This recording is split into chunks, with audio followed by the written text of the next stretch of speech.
This revision session is on the reasons for the 1867 Reform Act. I'm going to divide this session into two questions. The first is, why was a reform bill introduced? And the second, why was the Reform Act actually passed?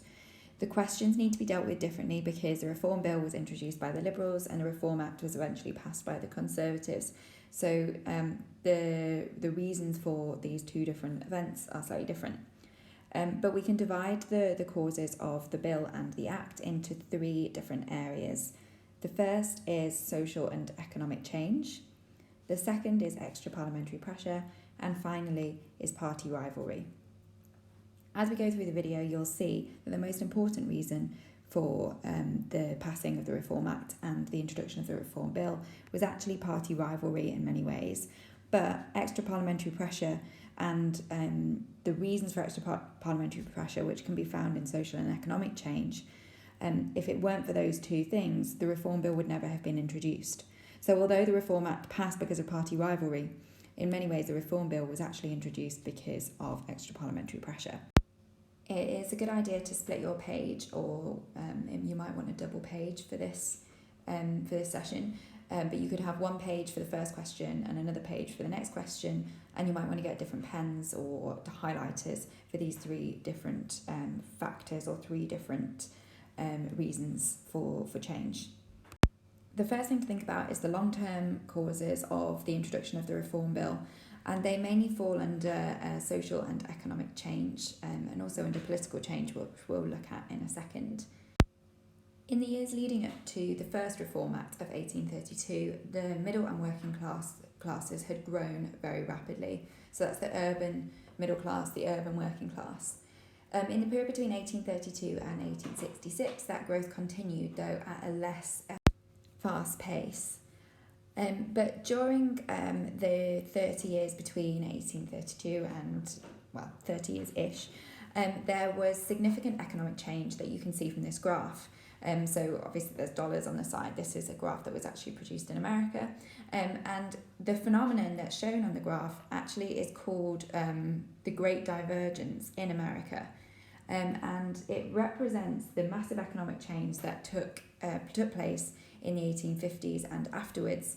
And you can see that Britain's economic growth, to be fair, I don't actually know what these dollar signs suggest. It might be GDP or, I don't know, per capita or something. But basically, there's massive economic growth after 1850. So whereas growth had been quite steady between 1750 and 1850, like the growth had definitely been there, but it had been more steady, the growth, economic growth really takes off from mid sort of 1845 onwards. And that means a number of things. First of all, there was huge confidence in British prosperity, and particularly amongst the middle class, but also amongst the skilled working class who increasingly had economic opportunities. So as the middle class grew from making money in foreign trade, the middle class increasingly needed skilled workers, so tailors, carpenters, that kind of thing. So those workers that would be getting paid more than 30 shillings a week.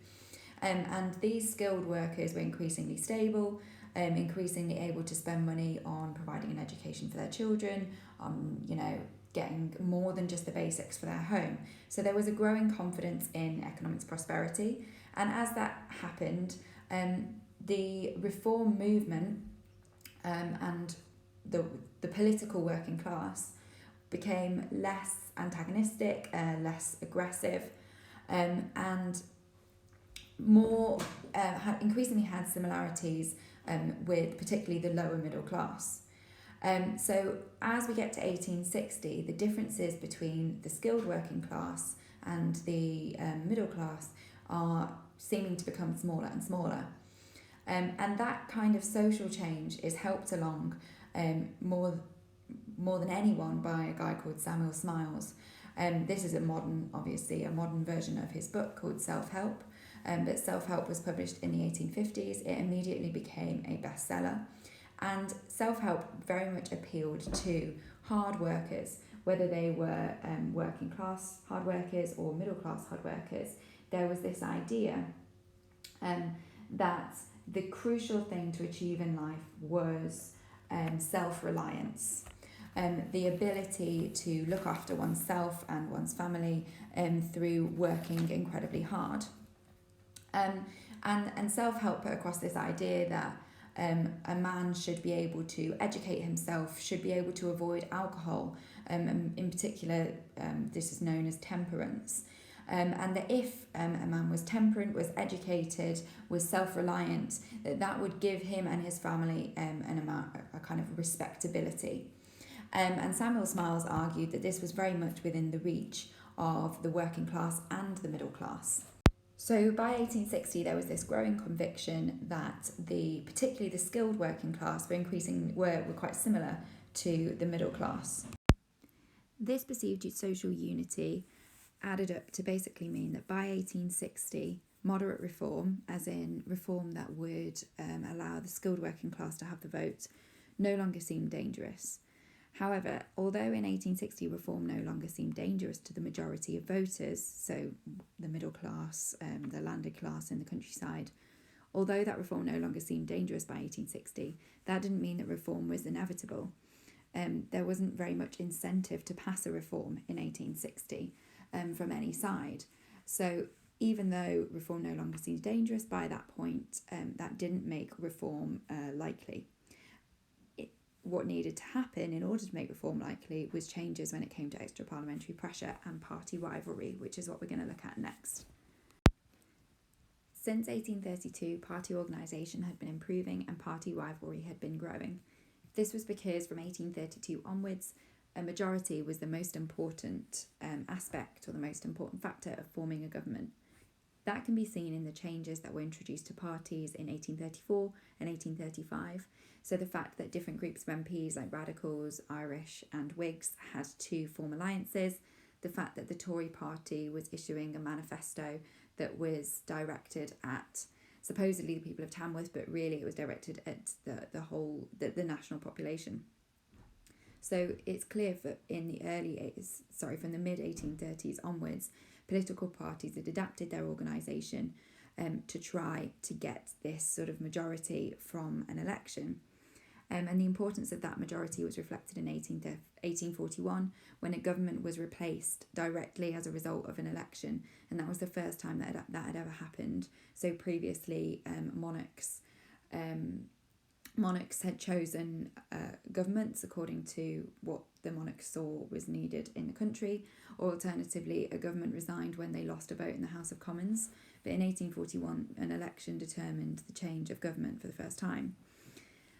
So party organisation and rivalry was growing in those years, and the need to get a majority became, between 1830 and 1860, the need to get a majority became the primary kind of focus of both political parties.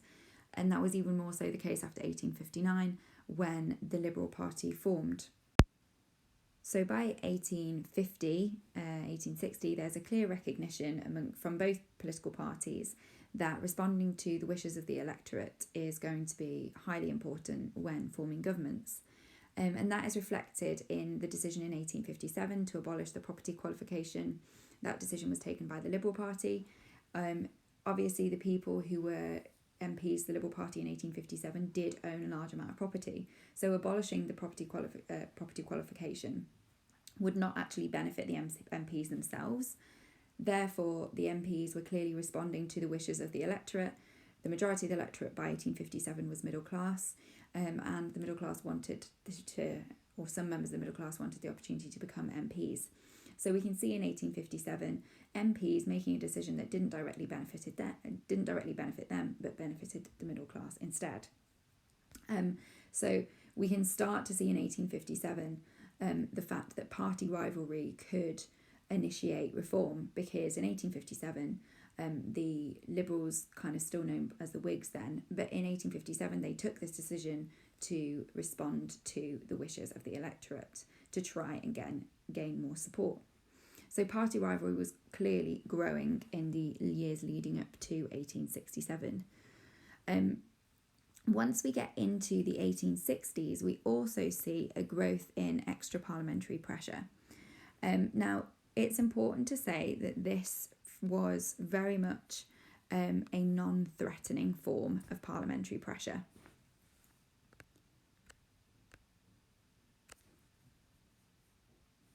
So the parliamentary pressure in the 1860s was very respectable.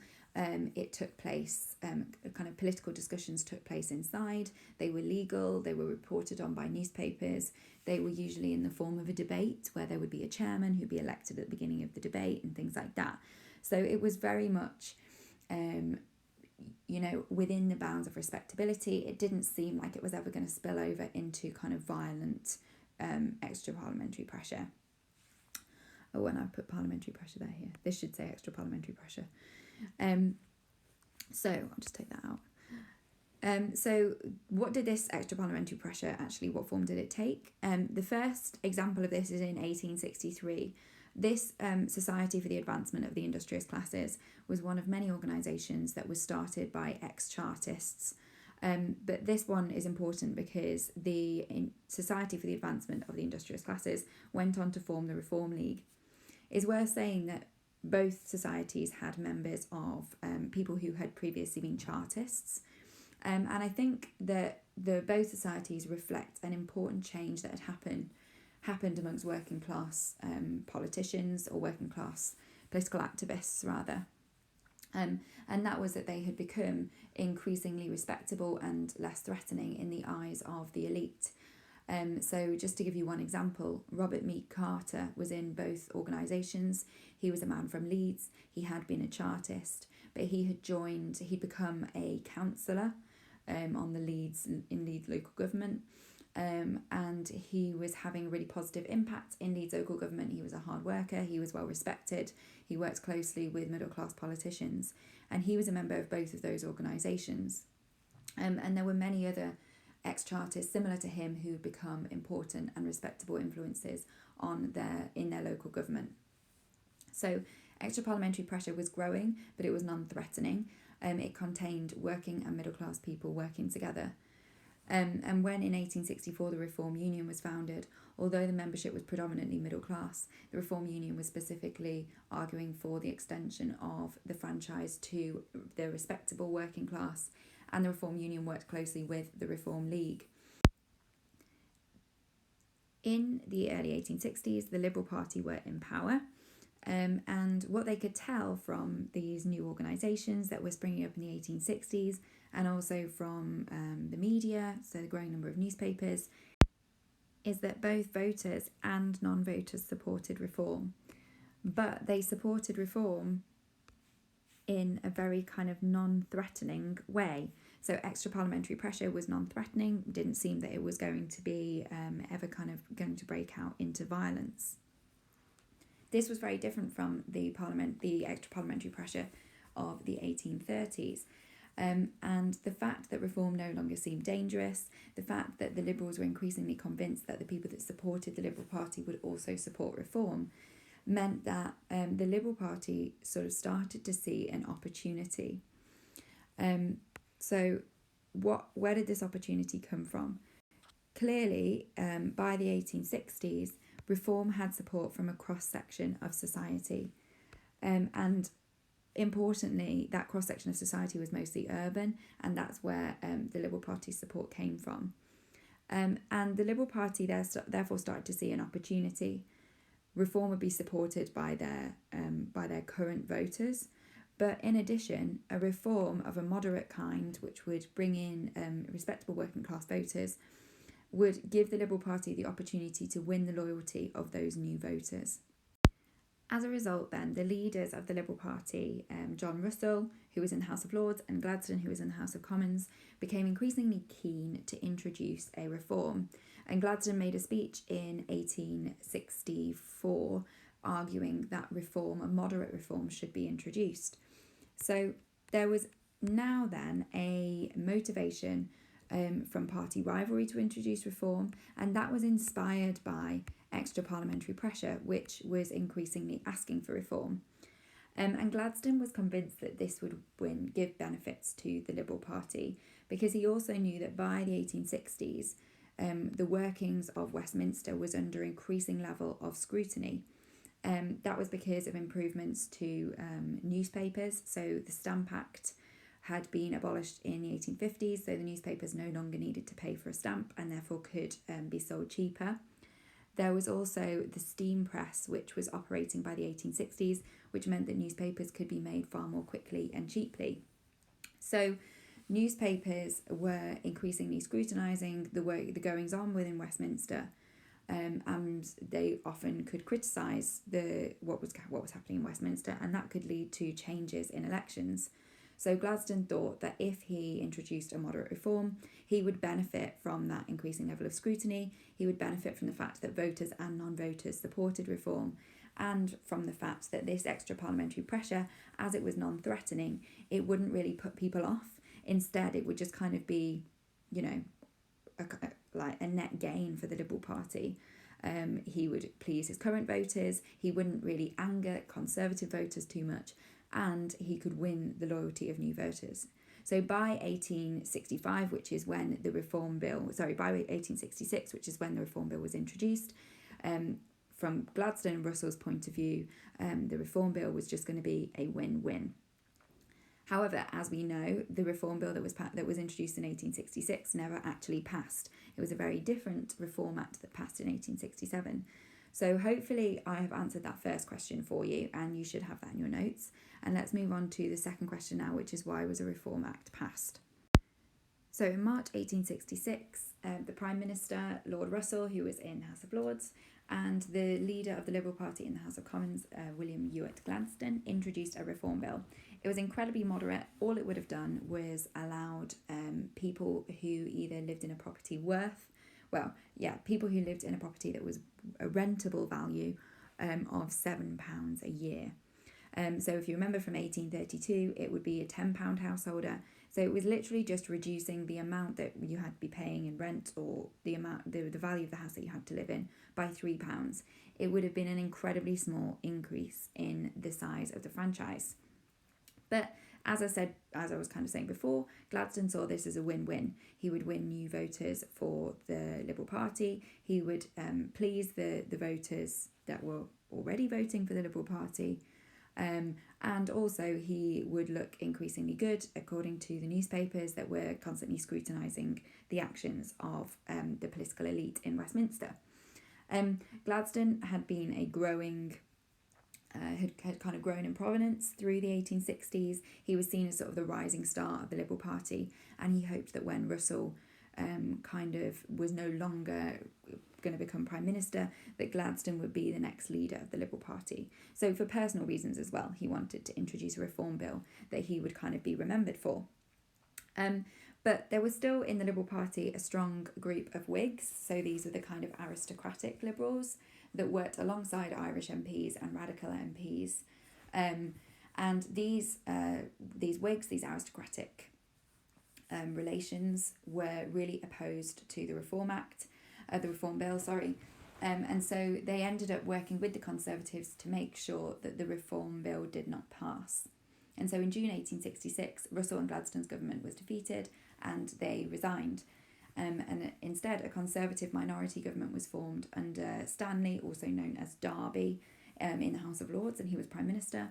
And then there was the leader of the Conservatives in the House of Commons, and his name was Benjamin Disraeli. Again, seen as a rising star in the Conservative Party and really keen to make a name for himself. Now, when this new Conservative government was formed, around the same time, there was the closest thing to violent extra-parliamentary pressure that occurred in the 1860s, and that was the Hyde Park protests. So at these protests, hundreds of thousands of people turned up. It was organised by the Reform League. The protest was not given permission, and therefore it was illegal. And so the Hyde Park was locked. Despite this, the members of the Reform League were determined to get into Hyde Park, and very famously they pulled up the railings and broke through the railings so that they could get into Hyde Park. And there were 200,000 people that actually turned up, which is obviously nearly 250,000, a pretty big number.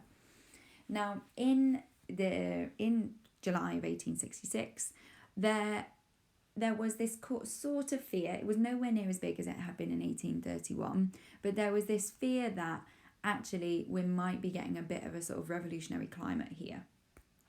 And Therefore, but in the summer of 1866, there was this feeling or this climate in which some kind of reform was now necessary.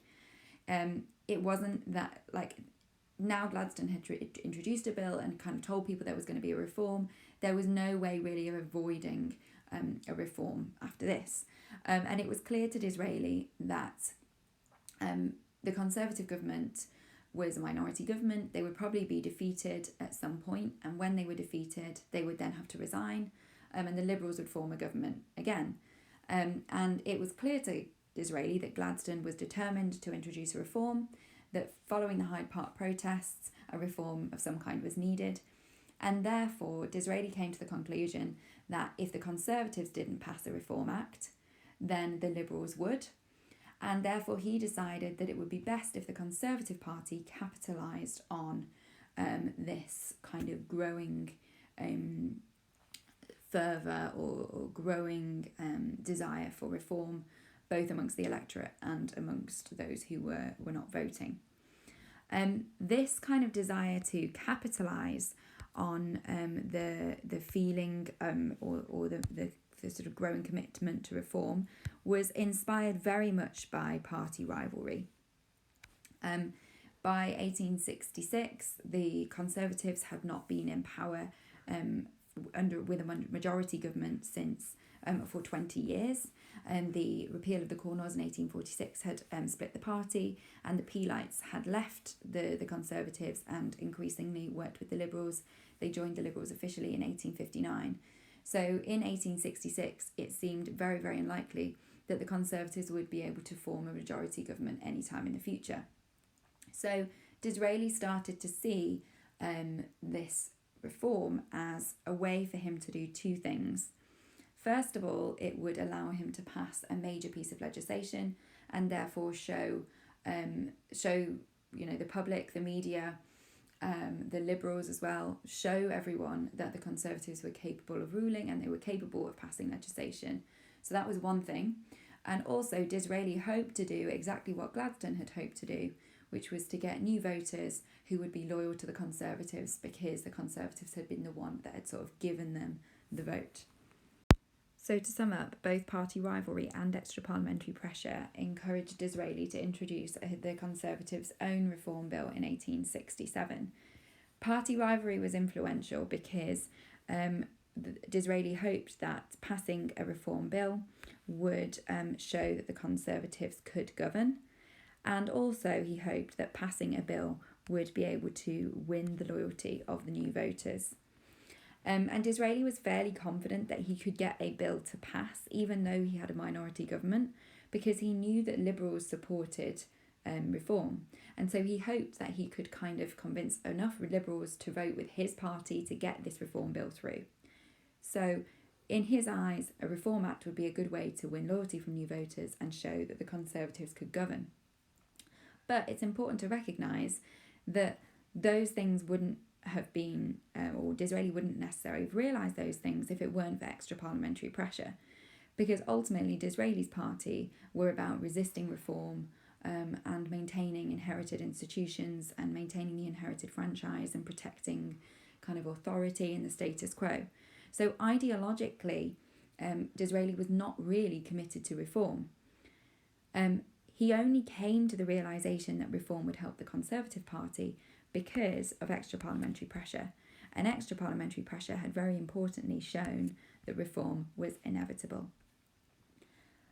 So it's a combination of both party rivalry and extra parliamentary pressure that leads to Disraeli introducing this bill.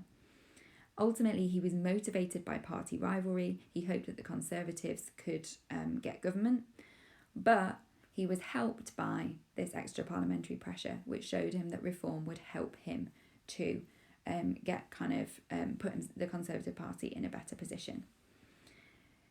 Now, once the bill was introduced, the extra parliamentary pressure stops really having much of an impact. So we're going to take that out now. And really, the passing of the bill through 1867 becomes all about party rivalry. And Disraeli really is the star here. So through 1867, Disraeli really shows his skills as a political manipulator. He manipulates both the people within his party and the Liberals, both the front bench and the back bench, to manage to get this reform bill through. And it really is impressive that he managed it. It's worth noting that if Disraeli had failed in 1867, it's highly likely that Gladstone would have been back in power, or the Gladstone and Russell government would have been back in power, and that then they would have passed their own reform bill. But the reason why the Reform Act was passed in 1867 and this particular Reform Act was passed is because of Disraeli's impressive kind of political skills. When Disraeli introduced his bill, it was really important that his bill looked like it offered more than Gladstone's bill, because he had to appeal to those forces that wanted reform. And to do that, his reform needed to be more radical than what had gone before. So he decided to introduce a reform bill that was that enfranchised male householders. This appeared to be more radical because there wasn't that qualification that you needed to be living in a house that was worth £7 a year. So it was just for any male who lived in a house, or whether he rented a house or owned a house. If he was the kind of the main man in the house, he would get the vote. And so this appeared more radical. However, there were a number of safeguards that prevented it from being more radical, and actually Disraeli's initial bill would have given the vote to fewer people than Gladstone's would have done. And that was because Disraeli had a 2-year, the requirement was that you had to be resident at the property for 2 years or more. He also said that you had to be you had to pay your own rates. So rates are a bit like council tax. So you had to pay your own rates. That would have got rid of a lot of working class voters, because a lot of people living in cheap accommodation didn't pay their own rates directly. They paid them through their landlord. So those people wouldn't have got the vote. You also wouldn't have got the vote if you're a working class person who moved around regularly, because you wouldn't have been living at your property for over 2 years. And there was also this kind of extra safeguard, which was known as the fancy franchises, which would give extra votes to people who were from the profession. So like if you're a lawyer or a doctor, you would get extra votes. So all of these safeguards actually made the reform bill that Disraeli introduced less radical than Gladstone's, even though it appeared more radical, if that makes sense.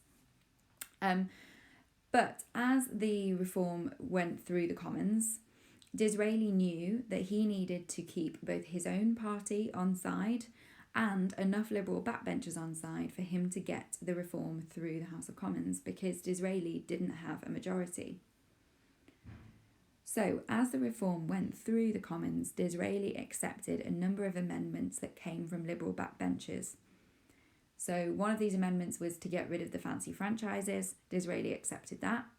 Another amendment was to reduce the requirement to live at your property. It was reduced from 2 years to just 1 year. So, if you'd been resident in your property for 1 year or more, you got the vote. And the most important of the amendments was something which has become known as Hodgkinson's Amendment. Hodgkinson was a Liberal backbencher, and his amendment meant that it got rid of that compounder requirement. So whereas most people living in poor accommodation paid their rates through their landlord, and under Disraeli's bill, they wouldn't have got the vote. But after Hodgkinson's amendment, even if you paid your rates through your landlord, you could still vote. You just had to be a householder. Now, this was a very significant amendment because it would add 500,000 voters to the franchise that otherwise wouldn't have got the vote. And this Hodgkinson Amendment, at the time, most people in the Conservative Party didn't really understand its significance. But in accepting Hodgkinson's amendment, Disraeli basically created this very radical bill. Eventually, the bill was passed through the House of Commons with the help of all of these amendments from the Liberals, which kept the Liberals on side. This is where Disraeli really showed his skill, because he was able to keep the Liberal backbenchers on side and at the same time keep his party on side. So he'd be constantly in communication with other Conservative MPs, sort of constantly persuading them, look, if we don't pass this bill, the Liberals will. We can get advantages from this, but if the Liberals are able to pass it, we won't. So he's able to do this very manipulative, very clever style of politics of keeping both sides kind of working with him. At the same time, he keeps ownership of the bill because he never accepts any amendments from the Liberal front bench. So people, like when Gladstone suggests amendments to his bill, that is very quickly refused.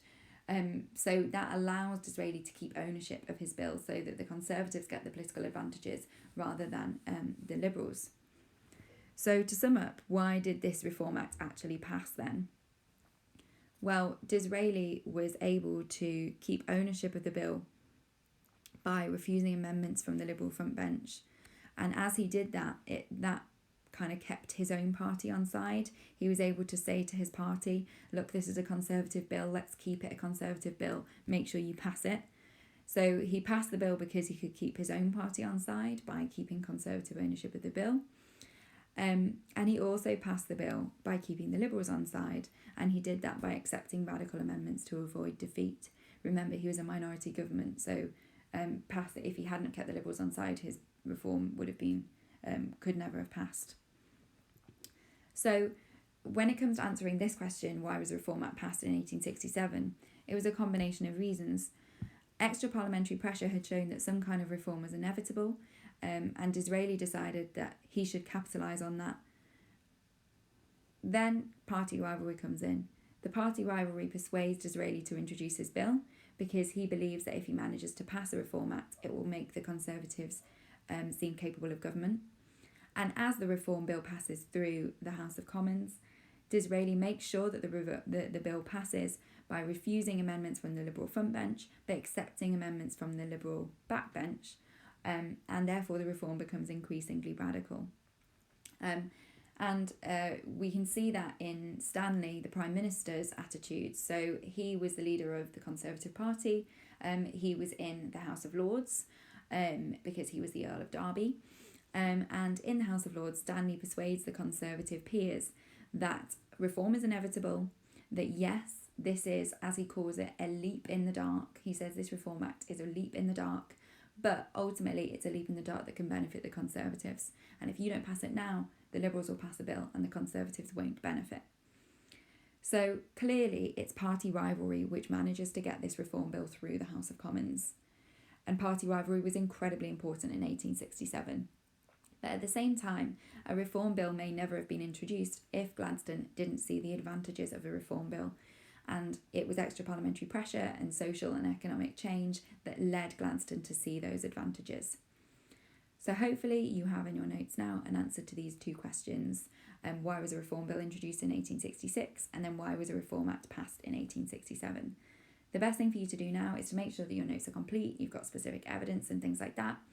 And then have a go at looking back at your notes from 1832 and use the notes from both 1832 and 1867 to think about how you might respond to a question.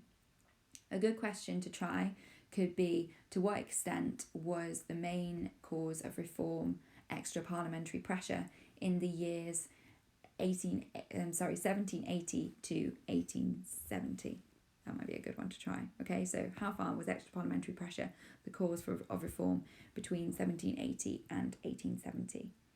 Okay, hopefully that helped, but remember to email me if you have any questions.